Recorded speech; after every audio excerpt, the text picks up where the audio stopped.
Bangladesh cricket পাড়ায় ঘটছে নানা ঘটনা। একদিকে ছেলেরা খেলছে এশিয়া কাপের ফাইনালের রেসে এবং সেই রেসে তারা ভালোভাবেই পাকাপোক্তভাবে রয়েছে। আজকে ভারতের সাথে খেলা, এরপরে খেলা রয়েছে পাকিস্তানের সাথে। এশিয়া কাপের এই রেসে জানপ্রাণ দিয়ে লড়ছে তারা। আর এইদিকে ক্রিকেট বোর্ড বিসিবি নির্বাচন নিয়ে আছে বেশ ঝামেলায়।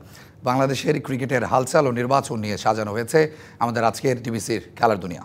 ডিবিসি খেলার দুনিয়ায় আপনাদের স্বাগত জানাচ্ছি। আমি তাই অনন্ত। সংবাদের বিশ্লেষণে আজ আমাদের সাথে স্টুডিওতে যুক্ত আছেন সাবেক ক্যাপ্টেন খালেদ মাহমুদ সুজন।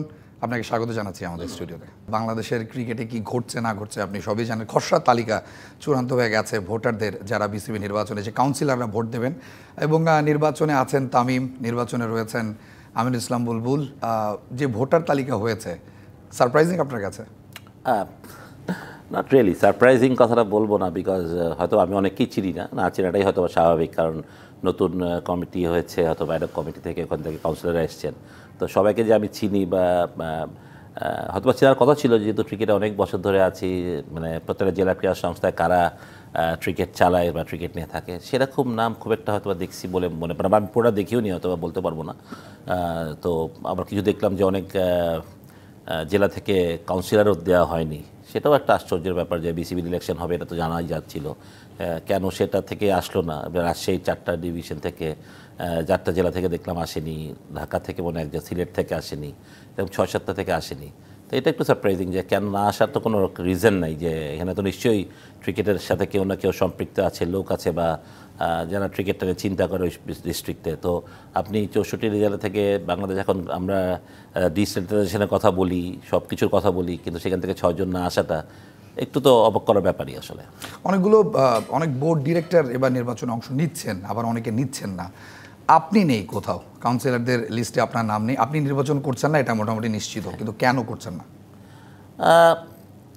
মানে এক তো ক্রিকেট বোর্ডে ছিলাম অনেক বছরই। তারপর আমার কথা, যেখানে আপনি কাজ করে সম্মান পাবেন না, বা যেখানে কাজ ভালো কিছু করার পর আমি মনে করি আমি ভালো কিছু করেছি, এটা আমি নিঃসন্দেহে বলতে পারি যে আমার নিষ্ঠার কোনো অভাব ছিল না। ক্রিকেট বোর্ডে আমি যতদিন চেষ্টা করেছি, আমি কাজ ভালো করেছি। সেখানে সেই সম্মানটা না থাকলে আসলে আমার মনে হয় না যাওয়ার কোনো দরকার। এমন না যে ক্রিকেট বোর্ডটাই আমার ব্রেড অ্যান্ড বাটার, সেটা আমার না। আমার ব্রেড অ্যান্ড বাটার তো আলাদা জায়গায়। সুতরাং ইটস নট, আমি বাইরে থেকেও ক্রিকেটের জন্য হেল্প করছি, চেষ্টা করছি, ক্রিকেট নিয়ে এখনও কাজ করি। সুতরাং ক্রিকেট বোর্ডে থাকলেই যে আমাকে করতে হবে এমন কিছু না। বাট নতুনরা আসুক, ভালো কিছু করার লক্ষ্যে তারা আসবে, সেটা তো স্বাভাবিক। আরও বেশি ব্রেন স্টর্মিং যারা আছে, যারা চিন্তা করে, তারা করবে। তো হয়তো আমরা যেটুকু করার সেটা করেছি। এর থেকে একটা সামনের দিকে জাম্প করতে হলে নতুন বুদ্ধি দরকার, নতুন মানুষ দরকার, অথবা সেটার জন্যই না আসা, চিন্তা করা। আর সত্যি কথা বলতে গেলে যে আমি এটুকুই বলবো যে ধরেন ক্রিকেটটা তো আমাদের রক্তের সাথে, আসলে এটা তো কোনো ডাউট নেই। আমরা ক্রিকেট ছাড়া থাকতেই পারবো না, এটা তো স্বাভাবিক। কিন্তু অনেকগুলো ইলেকশন তো দেখেছি, হয়তোবা সবাই আমাদের ক্রিকেট বোর্ডের সময় ইলেকশন অনেক কথা বলবে, আমিও এগ্রি করি যে সেই সময় হয়তোবা একটা সরকার ছিলেন, তাদের আধিপত্য ছিল, সবই ছিল। কিন্তু এখন তো আমরা একটা নতুন বাংলাদেশের কথাই বললাম না। নতুন বাংলাদেশের পরে আমি মনে করি নতুন বাংলাদেশে তো আমি বলবো না যে ভালো কিছু হচ্ছে। ক্রিকেট বোর্ড ইলেকশন নিয়ে থেকে আমি বলতে পারি, দেশ নিয়ে কী হচ্ছে আমি বলতে পারবো না। কিন্তু কেন আপনার মনে হচ্ছে যে ইলেকশন নিয়ে ভালো কিছু হচ্ছে না? কারণ এত নোংরামি, এত কাদা ছড়াছড়ি, এটা তো ঠিক না আসলে। এন্ড অফ দ্য ডে একটা ক্রিকেট বোর্ড গঠিত হবে, নতুন প্রেসিডেন্ট আসবেন, নতুন ডিরেক্টর আসবেন, তারা ক্রিকেট নিয়ে কাজ করবেন, সেটাই আমাদের লক্ষ্য। এবং আমি আশা করি যে এই বোর্ডই আসুক সেটা ভালোই করবেন হয়তো। কিন্তু তার আগে যে এই কাদা ছোড়াছড়ি, এই যে বারবার পরিবর্তন করা, ডেট পরিবর্তন করা, পিছিয়ে যাওয়া, নিশ্চয়ই কোনো কিছু একটা স্বার্থের জন্যই তো এটা হচ্ছে। তো আপনার কাছে মনে হচ্ছে যে ক্রিকেট বোর্ডে কাজ করার পরিবেশটা অন্তত আপনার জন্য আর নেই? না, আমি মনে করি না। আমি মনে করি যে নাই, সেটা আমি করবো। কারণ আমি মনে করি যে একটা ক্রিকেট বোর্ডের ডিরেক্টর হওয়ার জন্য যদি এত কিছু করতে হয়, সেখানে না যাওয়াটাই ভালো। আমার মনে হয় যে আমরা ক্রিকেট খেলেছি, দেশের জন্য চেষ্টা করেছি, ভালো খারাপ সেটা তো পরের কথা, কিন্তু চেষ্টা করেছি আমরা। তারপর ক্রিকেট খেলা ছাড়ার পর কোচিংয়ের সাথে যুক্ত আছি, আজ পর্যন্ত যুক্ত আছি, এবং মাঝে ক্রিকেট বোর্ডের ডিরেক্টর হিসেবে সুযোগ পেয়েছি কাজ করার। সেখানেও আমার মনে হয় আমাদের এডুকেশন নিয়েই কাজ করেছি। দেখেন, হাতের 5টা আঙ্গুল কোনো সময় সমান থাকে না। একটা ক্রিকেট বোর্ড চালাতে গেলে অনেক রকমের লোকই থাকে। বাট আমি তারপরও মনে করি যে গত ক্রিকেট বোর্ডে কিন্তু ক্রিকেটের অনেক মানুষ ছিলেন, সত্যি কথা বলতে গেলে। কিন্তু আমার দেখার বিষয় যে এইবার আসলে যখন নতুন বোর্ডটা হবে, তো কয়জন ক্রিকেটের মানুষ থাকেন যারা সত্যি কথা ক্রিকেট নিয়ে একদম নার্সিং করেছেন, বা ছোটোবেলা থেকেই কাজ, যে ক্রিকেটের সংগঠক কিংবা খেলোয়াড় বা এরকম, সেটা কয়জন থাকে, সেটা একটা দেখার বিষয় হয়ে যাবে আসলে। তো তারপরও আই বিলিভ যে ভালোটাই হবে, সেটাই সবচেয়ে বড় কথা। বাট পরিবেশ নেই কথাটা সেটাও বলবো না। বাট আমি মনে করি যে এত কিছুর মধ্যে কোর্টে যাচ্ছে, রিট হচ্ছে, আবার রিট হবে, হয়তো বা 15টা ক্লাবকে বাদ দিয়ে দিয়েছে, মানে এগুলো আসলে আমার মনে আপনি হয় যে স্পেসিফিক মেনশন করেছেন যে কাদা ছড়াছড়ি হচ্ছে, এক্স্যাক্টলি কোন জায়গাটায় আপনার মনে হচ্ছে? সবখানে আমার মনে হয় যে যদি আপনি দেখেন যে একটা কাউন্সিলর দেওয়ার পর আবার তাদেরকে, যেটা আমি নিউজ থেকে পাওয়া, এটা তো আর আমি ভিতরের খবর জানি না, যে প্রেসিডেন্ট স্যারের একটা চিঠি গেলেন, উনি আবার 17 তারিখে আপনার লাস্ট ডেট ছিল, চিঠিটা যদি 16 তারিখেও পাঠাতো একটা গ্রহণযোগ্যতা আমার মনে হয় থাকতো। তারপর মানে অ্যাডহক কমিটি থেকে কাউন্সিলর বেছে তারপর নেওয়ার আপনি যে- 18 তারিখে একটা ডাইরেক্ট চিঠি পাঠালেন, যেটা অলরেডি কাউন্সিলর আছে, তার মানে কি কাউন্সিলর দেখে আপনার মনোপুত হয়নি বলে তো আপনি 18 তারিখে চিঠিটা পাঠিয়েছেন আবার হয়তোবা। তো আমার মনে হয় জিনিসগুলো তো আপনার আসলে এই কথাটা থেকে আমি যদি একটু জানতে চাই যে তামিম খুব রিসেন্টলি একটা সংবাদ সম্মেলন করেছেন, তিনি বলেছেন যে ইলেকশন হচ্ছে না, তার দিকে মনে হচ্ছে সিলেকশন হচ্ছে। আপনি কি এগ্রি করেন? হ্যাঁ, সোফার তো সেরকমই মনে হচ্ছে আসলে। আমার মনে হয় যে আপনি বলে দিচ্ছেন যে অমুক লোককে কাউন্সিলর করতে হবেন, তো এটা কি কতটুকু রাইট? আপনি অ্যাডহক কমিটির বাইরে সিলেকশন দেওয়া যাবে না। সেখানে যদি একজন সাবেক ক্রিকেটার থাকেন বা সংগঠক থাকেন যিনি ওইখানে সত্যি কথাই কাজ করেন, তাহলে ওই লোককেই দেওয়া উচিত আমি মনে করি। বাট এটা তো একদম আপনি নাম স্পেসিফিক করে হয়তো বলে দিচ্ছেন কে আসবে না আসে না। তা আপনি ডিসিকে যখন ডিকটেট করবেন, এটা সব সর্ট অফ এ ডিকটেটিং হচ্ছে আমার মনে হয়। তো এই ডিকটেটিংটা করে ক্রিকেট বোর্ডে কতটুকু ভালো হবে কি হবে আমি জানি না। ফিউচারের জন্য জিনিসটাকে আরও খারাপ হলো নাকি, কনস্টিটিউশন অনেকে কথা বলছে, সেটা কনস্টিটিউশন ভায়োলেট হচ্ছে এখন আসলে।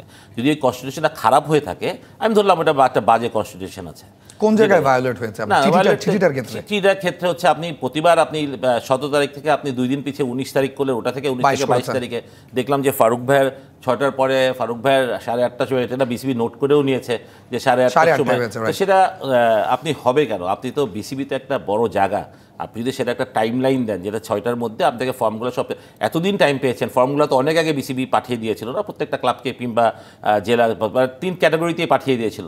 সেটা করতে আপনি ওই ডেডলাইনের পরে 2টা ডেডলাইন, মানে 17 তারিখের পর 19, তারপর 22, তারপরও আপনি সেই সময়ও দিতে পারলেন না। 8:30 সেটা বিসিবি গ্রহণও বা করবে কেন, সেটাও একটা কোয়েশ্চেন। মানে সেটা মেনশনও বা করবে কেন? হ্যাঁ, মানে আবার সেটা বেনিফিট আসবেও কেন পাবলিকলি, ঠিক না? আপনি যদি দেখেন যে 15টা ক্লাবের কথা আমি যেটা বললাম, যে এই ক্লাবগুলোর দোষটা কোথায় আসলে, দোষটা তো আপনাকে বলতে হবে। দোষটা কি? তারা কোয়ালিফাইং রাউন্ডে তাদের বিরুদ্ধে তদন্ত চলছে এরকম বলা হয়েছে। তদন্তটা কিসের? তদন্তটা হচ্ছে তারা ওই ম্যানিপুলেট করে থার্ড ডিভিশন টিম হয়েছিল, এই তো। কিন্তু এই ম্যানিপুলেশন করার সুযোগটা কে দিয়েছিল ক্লাবগুলোকে? যদি আমি ধরলাম ম্যানিপুলেটই হয়েছে, তাহলে ম্যানিপুলেশন তার বিসিবি তো একটা বিজ্ঞপ্তি দিয়েছিল না, প্রত্যেকটা যখন কোয়ালিফাইং রাউন্ড হয়েছে বিজ্ঞপ্তি আকারে এসেছে না। এটা তো বিসিবির, ক্লাবগুলো তো বিজ্ঞপ্তি দিয়ে খেলতে আসে নাই কোয়ালিফাইং রাউন্ড। তারা 5 লক্ষ টাকা এন্ট্রি ফি করে খেলেছে, তারপরে এই বিগত 5-7 বছর টিম চালিয়েছে। মানে আমার মনে হয় যে লক্ষ কোটি কোটি টাকা তারা খরচ করেছে লাস্ট 4-5 ইয়ার্স। তা আপনি তাদেরকে এখন কাউন্সিলরশিপ আটকে দিলেন, এটা কোন নিয়মে আপনি আটকাতে পারেন আসলে?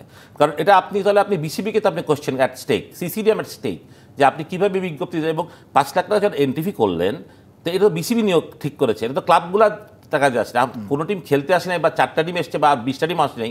যেমন আপনি এবার কোয়ালিফাইং রাউন্ডে অনেক টিম খেলেছে, হ্যাঁ। তো আগে কি হতো? আগে যেটা হতো যে কোয়ালিফাইং রাউন্ডে আপনি একটা থার্ড ডিভিশন টিম, যদি এখন আপনি এটা কেনাবেচা হয়, ক্লাব প্রিমিয়ার লিগ থেকে কেনাবেচা হলে থার্ড ডিভিশন দামের মূল্য কত হয়? 25-30 লাখ টাকা একটা ক্লাব বিক্রি হয়। এইটা সে একটা সময় এরকমও ছিল, এটা ক্লাব বাণিজ্য ছিল, যে কোয়ালিফাইং টিমটা উঠতো, দিয়ে তারা 20-25-30 লাখ টাকা ক্লাবটা বেঁচে দিত। তো সেটা কি ভালো ছিল? তা আপনি কিন্তু মানে you going back to whole square, মানে আপনি সেম জায়গাতে ঘুরছেন। আপনি দোষ দিচ্ছেন ক্লাবগুলোকে, যে এই ক্লাবগুলো কিন্তু প্লেয়ারদেরকে এত বছর টাকা দিয়েছে, 5-7 বছর ধরে যারা কন্টিনিউসলি টাকা দিচ্ছে, তো ক্রিকেটে তো তারা সাপোর্ট করছে না। তো আপনি ওই ক্লাবগুলো কনসালশিপ আটকে দিয়ে কতটা ঠিক কাজ করলেন? আজকে যদি এই ক্লাবগুলো প্রিমিয়ার লিগ না খেলে বা ক্রিকেট না খেলতে চায়, তা আপনি তো একটা বাধাগ্রস্ত হবেই, আপনার সিস্টেমের বাধাগ্রস্ত হবে। আপনি যে ফরম্যাটটা আছে, প্রিমিয়ার লিগে 12টা দল খেলে, ফার্স্ট ডিভিশনে 20টা দল খেলে, বা সেকেন্ড ডিভিশনে এতগুলো দল খেলে, থার্ড ডিভিশনে এতগুলো, সে তো বাধাগ্রস্ত হতেই পারে। তা আপনি যদি আজকে ক্লাব ফোরাম থেকে যদি বলে যে আমরা প্রিমিয়ার লিগ খেলবো না, আমরা কোনো ক্রিকেট খেলবো না ক্লাব পর্যায়ে, বাংলাদেশ ক্রিকেটকে বাঁচিয়ে রেখেছে কে? ক্লাবগুলা। আপনি নিঃসন্দেহে আজকে প্লেয়ারদের পয়সা দেয় কে? ক্লাব। বিপিএল তো সেই কদিন আগে শুরু হলো। এর আগে আমরা যদি আমাদের সময় থেকেই বলি, আমরা যখন খেলা শুরু করেছি আমাদেরকে বাঁচিয়ে রেখেছিল ক্লাবগুলো। আমরা যে 3-4 লাখ টাকা, 2 লাখ টাকা, 50,000 টাকা যে ক্লাবে সাইন করতাম, ওইটা দিয়ে আমাদের সারা জীবন বছর চলতো। তা আপনি কি জিনিসগুলোকে একটু চিন্তা করে যদি ডিসিশন নিতে হবে ভালো। দুদকের জায়গা থেকে তদন্ত করুক, তারা কি পাবে সেটা তাদের পরে। কাউন্সিলরশিপ দেওয়া উচিত ছিল বলে আমার কথা, যদি সেটা খুব হয়। কিন্তু আপনি যেটা বলছিলেন যে এই ক্লাবগুলো তো এখন যতটুকু জানি যে তারা কেস করবে টোটাল, আমি জানি না, আমি বলতে পারবো না কি করবে না করবে, সেটা ক্লাবের ব্যাপার। বাট আমি সেটাকে দেখি যে আপনি খালি একটা ইলেকশন কেন্দ্রিক, এটা একটা ইলেকশন কেন্দ্রিক, যে আপনি ইলেকশন জিততে গিয়ে 15 ক্লাবকে আপনি মনে করেছেন এই 15টা ভোটের মধ্যে আপনার ভোট নেই, এই জন্য আপনি ক্লাবগুলোকে একটা মানে ইয়ে করে এত বছর তাহলে আপনি, আমার কথা হচ্ছে যে আপনি ক্লাবগুলোকে কাউন্সিলরশিপ দিবেন না, তো আপনি ফর্ম পাঠালেন কেন? Then why you send the form? আপনি 2 রকম স্ট্যান্ড নিচ্ছেন কেন? তাহলে আপনি ফর্মটা পাঠিয়ে আপনি লাস্ট পয়েন্টে বলছেন এদের কাউন্সিলরশিপ নাই, দুদককে আপনি এটার মধ্যে ইন্ট্রোডিউস করে দিচ্ছেন। দুদকের কাজ কি ছোট কাজ করা? দুদকের কাজকে যে এই ক্লাব প্রজেক্ট কী তদন্ত করবে এটা করবে। আমার কথা হচ্ছে দুদক কীভাবে এটা প্রমাণ করবে, ক্লাবগুলোকে কীভাবে আপনি দোষী সাব্যস্ত করবেন? ক্লাবগুলো তো গিয়েছে শুধুমাত্র বিসিবির ওই বিজ্ঞপ্তি দেখে যে তারা কোয়ালিফাইং রাউন্ড করবে এখানে। এখন ওই ক্লাব কি জানে যে ওইখানে গিয়ে সে একলাই করবে বা আরও 2-3টা ক্লাব করবে, আর বেশি ক্লাব করবে না? এটা তো আপনি বলছেন যে ক্লাবগুলো যারা কাউন্সিলরশিপ পায়নি তাদের বিরুদ্ধে আসলে অন্যায় হয়েছে, এটা ডেফিনেটলি। আপনি যারা ক্রিকেটকে অর্থায়ন করছেন, যারা ক্রিকেটের সাথে এত বছর ধরে আছেন, আপনি সেই ক্লাবগুলোকে স্টপ করে দিচ্ছেন। সেটা আসলে অনেক অনেক বিষয় নিয়ে কথা আছে। আমি একটু স্পেসিফিক, আপনি সবসময় খুব বোল্ডলি কথা বলেন, যা বলেন আমি চেষ্টা করি সত্যিটা বলতে, কারণ আমার কোনো স্বার্থ নেই এখানে। আমি যদি স্পেসিফিক জানতে চাই যে আমিনুল ইসলাম বুলবুল ভার্সেস তামিম ইকবাল, জিনিসটা এখন অনেকটা মানে একজনের পেছনে একটা রাজনৈতিক দলের মদত রয়েছে, আরেকজনের সাথে সরকার রয়েছে, এরকম একটা কথা ওপেনলি চলছে। আপনি নির্বাচন যদি হয়, আপনি যদিও কাউন্সিলর নাই, আপনি ভোট দিচ্ছেন না, আপনি কার পক্ষে আপনি মনে করেন যে? আমি অলরেডি একটা ইন্টারভিউতে বলেছি আমি তামিমের পক্ষেই থাকবো, বিকজ আমি মনে করি তামিম হ্যাড দ্যার অ্যাবিলিটি। আমি বলছি না যে বুলবুলের অ্যাবিলিটি, বুলবুল অনেক ভালো লোক, ভালো হয়তো বা সিনিয়র একজন প্রশাসন হতে পারেন, প্রেসিডেন্ট হিসেবে তিনিও ভালো ক্যান্ডিডেট, বাট আমি তামিমের ফেভারে এগিয়েছেন। Tamim is a new brain. আমার মনে হয় যে ওয়ার্ল্ড ক্রিকেটের সাথে খুব সম্পৃক্ত ছিল, রিসেন্টলি সম্পৃক্ত ছিল, বাংলাদেশ ক্রিকেটের অনেক কিছু সে জানে। সুতরাং তার যে চিন্তাধারা বা তার যে সেটা একটা ইয়াং ব্রেইন, আমার মনে হয় যে হয়তো সেটা ভালো হবে। আমি যে বলছি বুলবুল প্রেসিডেন্ট হলে যে খারাপ হবে সেটা একবারও বলিনি। আমাকে যদি আমার পক্ষে বলে আমি বলবো যে আমি টাইমের ফরেই ছিলাম বা টাইমের ফরেই থাকবো হয়তো বা, সেটা মানে এটা আমি বলতে গিয়ে নেই। বাট আমি বুলবুলের সাথে যে আমি ক্রিকেট খেলেছি, আমি ওনাকে চিনি ভালোভাবে, অনেকদিন ধরে একসাথে খেলেছি আমরা। তা আমি বলছিলাম যে উনি হলে খারাপ হবেন, বাট আমার যখন প্রশ্ন হবে যে আমি কাকে চুজ করবো, if I am a voter I will definitely vote. আমি একটা কথা বলেছেন একটা গণমাধ্যমে যে শেষ 3-4 মাসে আমিনুল ইসলাম বুলবুল যে কাজ করেছেন, ওনার কাছে মনে হয়েছে সিগনিফিকেন্ট কিছু বুলবুল করেননি। আপনিও কি এমনটা ভাবেন কিনা? দেখেন, আপনার ফার্স্ট কথা হচ্ছে যে আমাদের প্রায়োরিটির জায়গাটা কই ক্রিকেট বোর্ডের, আমরা কোথায় পিছিয়ে ছিলাম। আমি যদি বলি আমাদের বোর্ড কোথায় আমরা পিছিয়ে ছিলাম, তা আমি বলবো আমরা স্ট্রাকচার ওয়াইজ পিছিয়ে ছিলাম, আমরা ফ্যাসিলিটিস ডেভেলপ করিনি। আমার কাছে মনে হয় এটি একটা প্রায়োরিটি হতে পারে।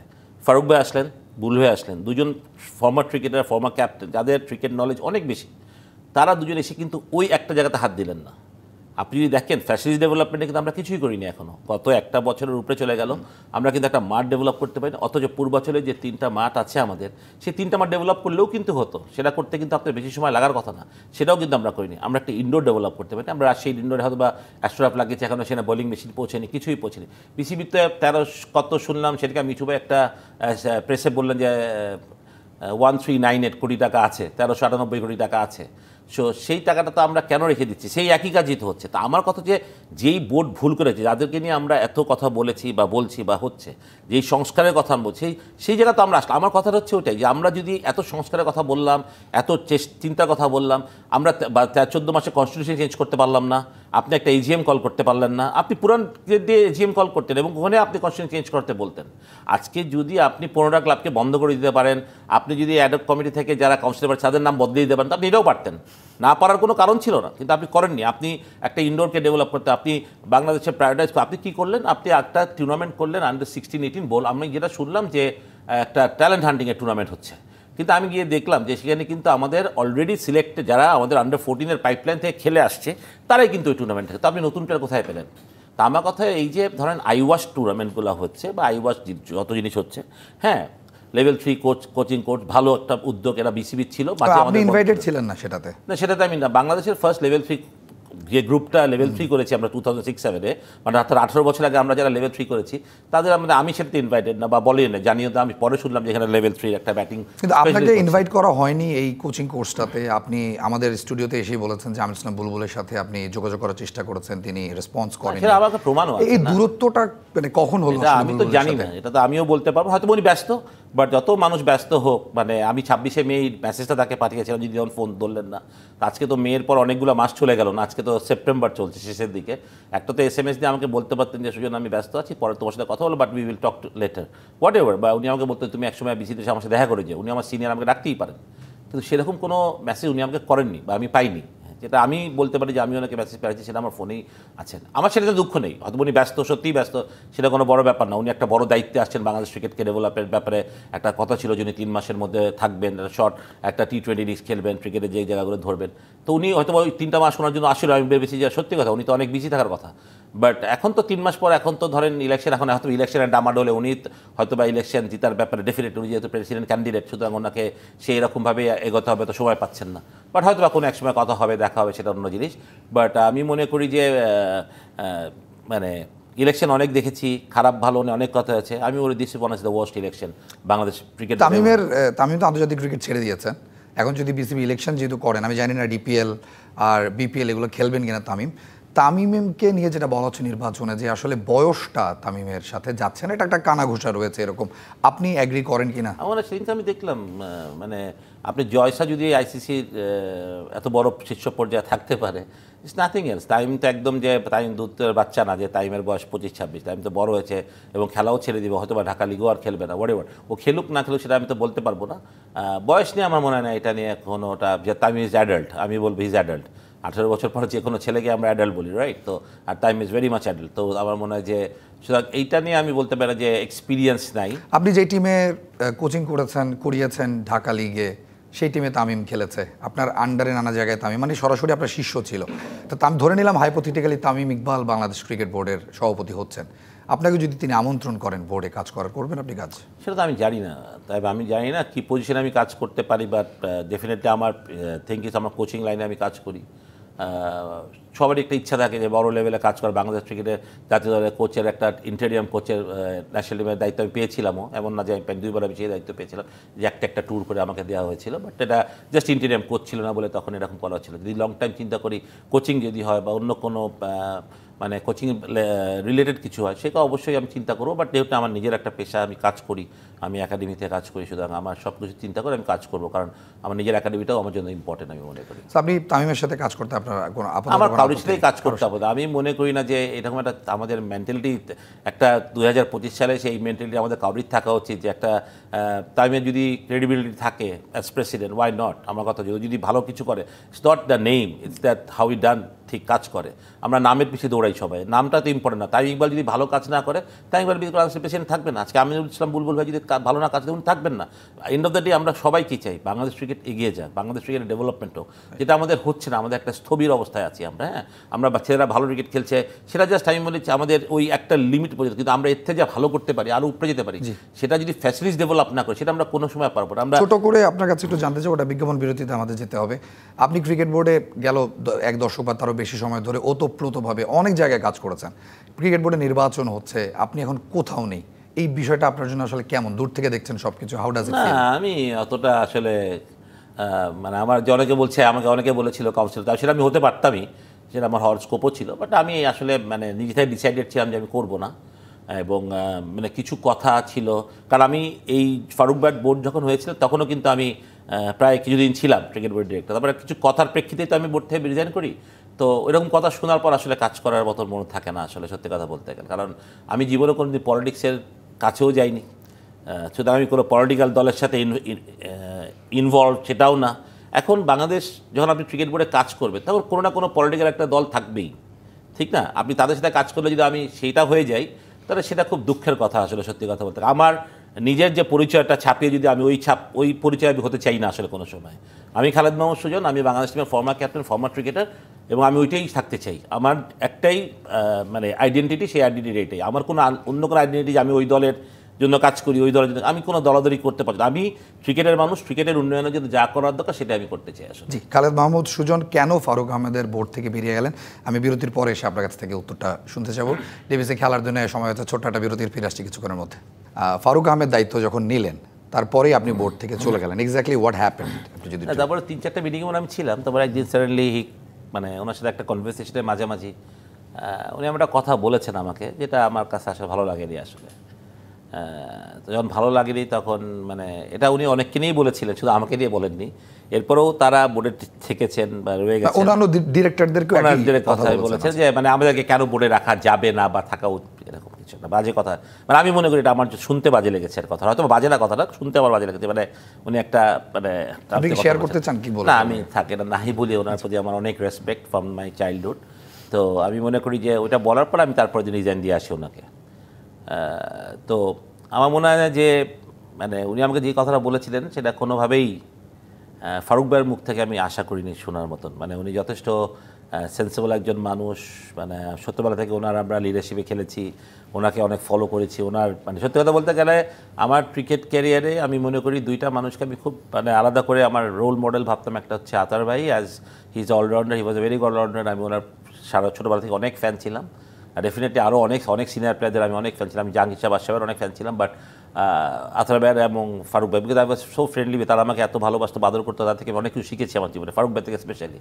সেই ফারুক ভাইয়ের মুখে যখন আমি এটা শুনি, তখন আমার কাছে আসলে সেই জিনিসটা একদমই আমি মেনে নিতে পারিনি আসলে। এবং তখন থেকে আমি চিন্তা করেছি না, মানে এইখানে ফারুক আহমেদের বোর্ডে আপনি আর কাজ করবেন না। এখানে থাকা ফারুক আহমেদ কাউন্সিলর হয়েছেন, তামিম কাউন্সিলর হয়েছেন, বুলবুল। আমরা ধরে নিচ্ছি যে কাউন্সিলরদের ভোটে যারা পরিচালক হচ্ছেন তারা এই তিনজন সেই পরিচালক হচ্ছেন। তখন আসলে কি হবে? তখন যদি হাইপোথেটিক্যালি যদি বলি সুজন যে তামিম বোর্ড প্রেসিডেন্ট হলেন, তখন কি বুলবুল আর ফারুক তার সাথে কাজ করবেন? বা যদি ফারুক হন, সেক্ষেত্রে বুলবুল আর তামিম কি তার সাথে কাজ করবেন? মানে আসলে এটা ম্যান টু ম্যান ভ্যারি করে, রাইট?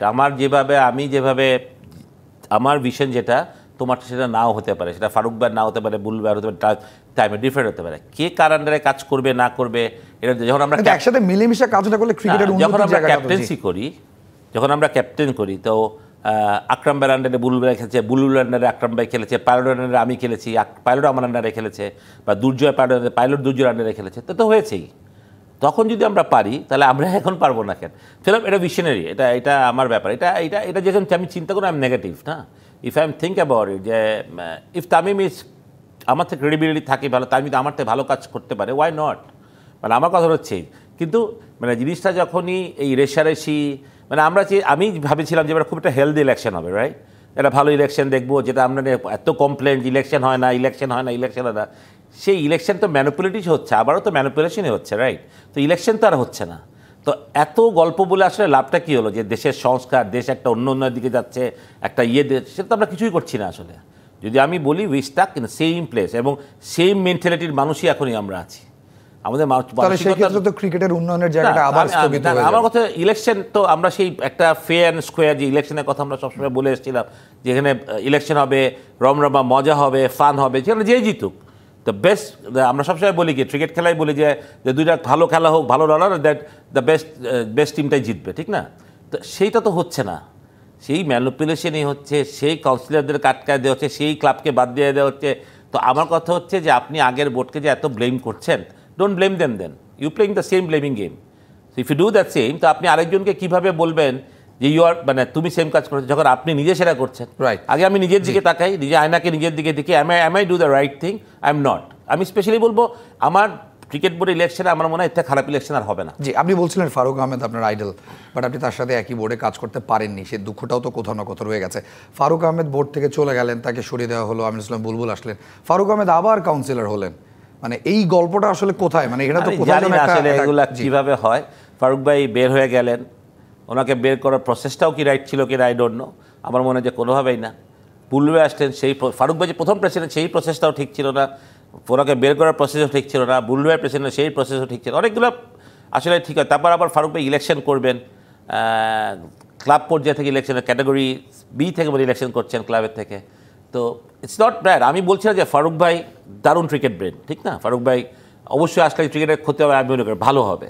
বুলবুল ভাই আসলে ক্রিকেটের ভালো হবে, তাই আসলে ক্রিকেট, এটা তো ক্রিকেটার, এটা রক্তই cricket.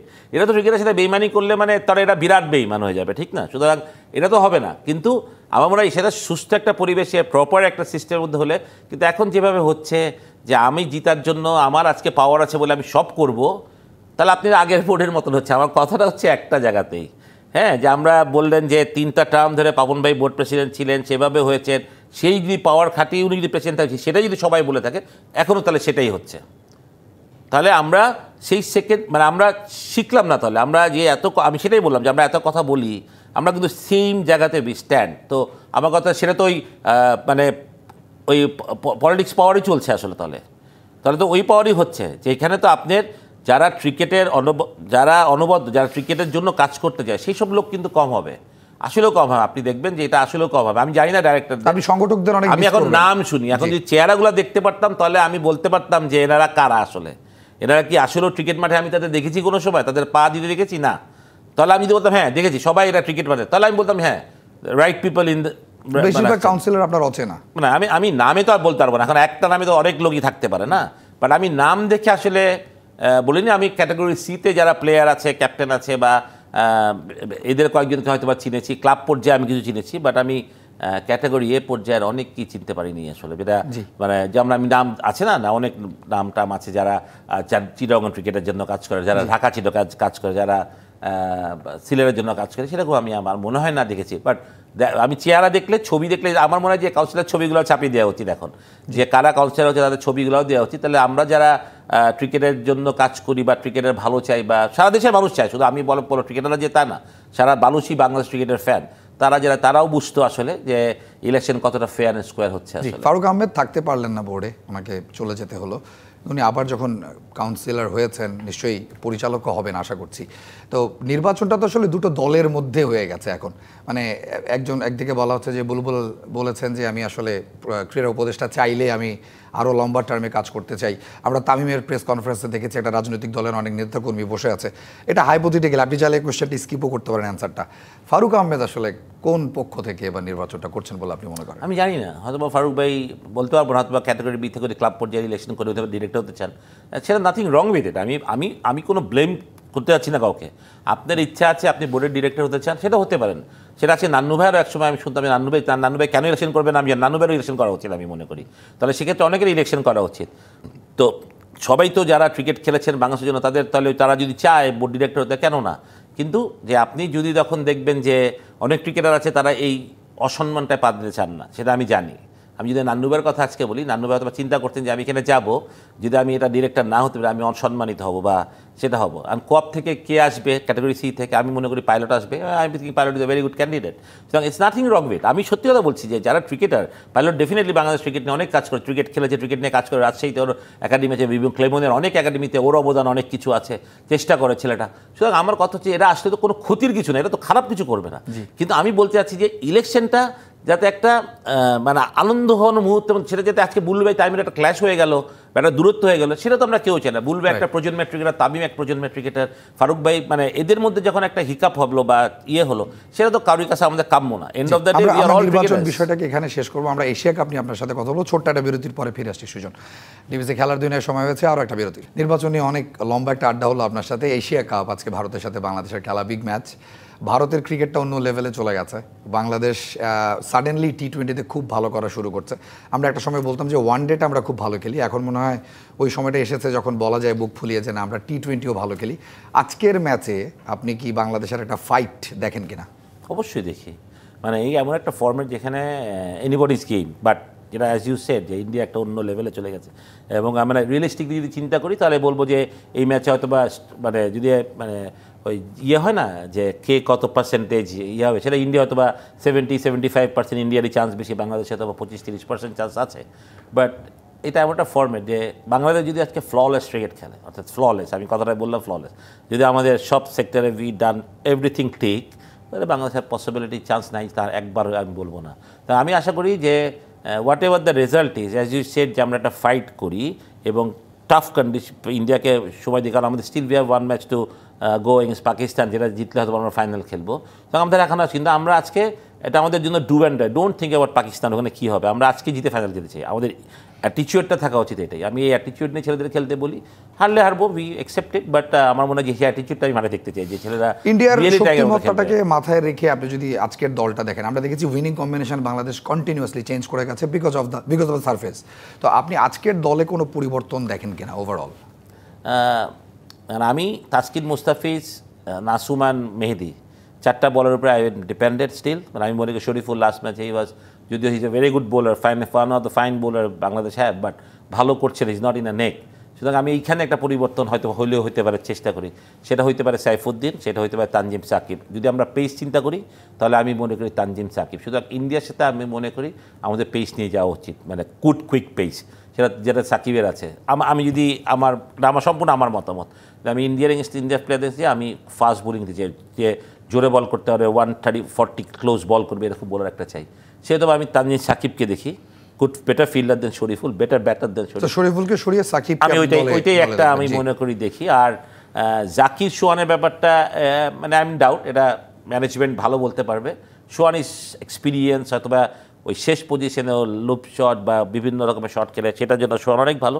But right at the moment মানে একটা ক্রুশিয়াল গেমে চেঞ্জ করবে কি না এটা একটা চিন্তার বিষয়। বাট আমি মনে করি দুজনই জাকির হয়ে মানে যে জাকির তার উপরে আমরা যতটা বিশ্বাস করি, স্পেশালি আমি যতটা ওকে বিশ্বাস করি বা ওকে আমি যতটুকু চিনি, আর আমি এখনও ওর থেকে ওর সেরাটা পাইনি, বাট ওর সেরাটা খেললে কিন্তু দারুণ প্লেয়ার। মানে কিন্তু আপনি একজন কোচ, মানে খুব প্রেডিক্টেবল হয়ে যায় না জাকিরের ব্যাটিংটা সফল করে অফ স্টাম্পের বাইরে গিয়ে? এক্স্যাক্টলি, এই জন্যই আমি বলি যে ওই মানে জাকির যদি মানে এমন একটা সময় আসতো যে জাকির একটু সময় পেয়ে ব্যাটিং করবে, যে Zakir is one of the best player আমি মনে করি। কিন্তু এমন সময় জাকিরকে যেতে হচ্ছে যেটাতে ওই গিয়েই শট খেলতে হবে। যদিও লাস্ট 2 ম্যাচে কিন্তু হি ডান ওয়েল, 4 বলে 9 রান করেছে, হয়তো আউটটা ওয়াজ মানে ওই সময় আউটটা কেন হবে, মানে আমাদের যেখানে 1 রান দরকার, আমাদের 6টা বল আমাদের ইতিহাস আছে এরকম। তো এরকম আমরা এর আগেও আমরা ইন্ডিয়ার সাথে একটা বেঙ্গালুরুর একটা ম্যাচ হেরে গেছিলাম, এরকম মাহমুদুল্লাহ মুশি এরকম আউট হয়েছিল। সুতরাং আমাদেরকে এই জিনিসটা মনে রাখতে হবে। সুতরাং আমি বলি যে ওই শেষ মুহূর্তে হয়তো বা 2-3 ওভারের জন্য Swann is a very good choice. আমি যেটা সাইফ নাকি ইমন কার আজকে আসলে ব্যাটিং ওপেন করা উচিত? তো definitely Saif Saif is in form, in good touch, না ভালো ব্যাটিং করছে, শুরুটা খুব ভালো করছে। আমি মনে করি অবশ্যই সাইফ। হ্যাঁ, আর তামিমকে এখনও আমি একটা পয়েন্ট, আমি I am very sorry for Emon, যেহেতু ইমনের জায়গায় সাইফ আসে, Saif done well, but Tamim ইমনের মধ্যে আমি স্টিল তামিমকে একটা দিতে চাই যে ইন্ডিয়ার সাথে ওর একটা ইন পুনে ওর একটা ব্রিলিয়ান্ট ছিল ওয়ার্ল্ড কাপে। সুতরাং আমি তামিমকে আরেকটা টিক দিতে চাই, আরেকটা বার আমি মনে করি। পাকিস্তান কালকে যে খেলাটা খেললো, লাস্ট কোয়েশ্চেন আপনার কাছে, 30 সেকেন্ডস উই হ্যাভ, পাকিস্তানকে হারানোর সামর্থ্য বাংলাদেশের আছে? অবভিয়াসলি আমি মনে করি যে পাকিস্তানের যেখানে হারানোর মতো সামর্থ্য যে কোনো টিমেরই থাকে আসলে, বাট ওদের গিভেন ডেতে ওরা ডেঞ্জারাস, সেটা সত্যি বলার কিছু অপেক্ষা রাখে না। বাট পাকিস্তান ওই খুব আনপ্রেডিক্টেবল একটা দল, লাইক বাংলাদেশেরই মতো সাম টাইম। আমাদের অপরচুনিটি অবস্থা, আমার কথা হচ্ছে যে আজকের ম্যাচটা খুব ইম্পর্টেন্ট আমাদের। আমি চাই ছেলেরা বাঘের মতো লড়ুক মাঠে আজকে। তো পাকিস্তানের সাথে যাই হোক না কেন, ভারতকে হারিয়ে আসলে ফাইনালটা আমি চাই আমাদের, সেটা বেশি আনন্দ হবে। সুজন, অসংখ্য ধন্যবাদ আপনার সময়ের জন্য। আপনাকে ধন্যবাদ। এতক্ষণ দেখছিলেন টিভিসি খেলার দুনিয়া, সাথে থাকুন টিভিসির।